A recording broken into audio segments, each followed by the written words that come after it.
माळशिरस तालुक्यातील गिरझणी ग्रामपंचायत कार्यालय गेल्या 20 दिवसांपासून बंद असल्याने ग्रामस्थांनी सीईओंकडे तक्रार दाखल करत कारवाईची मागणी केली आहे। माळशिरस तालुक्यातील गिरझणी ग्रामपंचायत कार्यालयाला कुलूप असल्याची धक्कादायक बाब उघडकीस आली आहे। याबाबत सोलापूर जिल्हा परिषदेच्या सीईओंकडे तक्रार दाखल केली गेली आहे। गिरझणी ग्रामपंचायतीतील कर्मचारी उमेश साठे यांना काही कारणासाठी अकलूज पोलिसांनी अटक करून त्यांच्यावर कारवाई केली।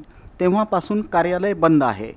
ग्रामपंचायतीमधील एका कर्मचाऱ्याला विचारलं असता नाव न सांगण्याच्या अटीवर ते म्हणाले की सरपंचाच्या पतीनं आमच्याकडून चावी नेली, चावी घरी ठेवली, त्यामुळं आम्हाला कुलूप उघडता येत नाही।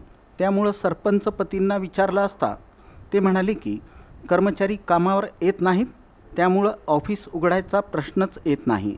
ग्रामपंचायतीचा कार्यकाळ संपलेला असूनसुद्धा सरपंचपतीची दादागिरी पाहायला गावकऱ्यांना मिळाली आहे।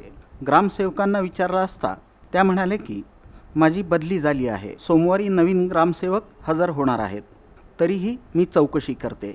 पंचायत समितीच्या बीडीओंना विचारलं असता ते म्हणाले की 15 दिवसांच्या रजेवर आहे, त्यामुळं सहाय्यक बीडीओ मोरे यांना विचारा। त्यावेळी सहाय्यक बीडीओ मोरे यांना विचारलं असता ते म्हणाले की मी पाहतो आणि कारवाई करतो। सरपंचाच्या पतीनं चावी नेण्याचं काय कारण आहे? काही दिवसांपूर्वी 12वी परीक्षेचा निकाल जाहीर झाला, तर नुकताच 10वीचा निकाल जाहीर झाला। विद्यार्थ्यांना काही कागदपत्रांची जुळवाजुळव करावी लागत असल्यामुळं दाखले मिळत नाहीत।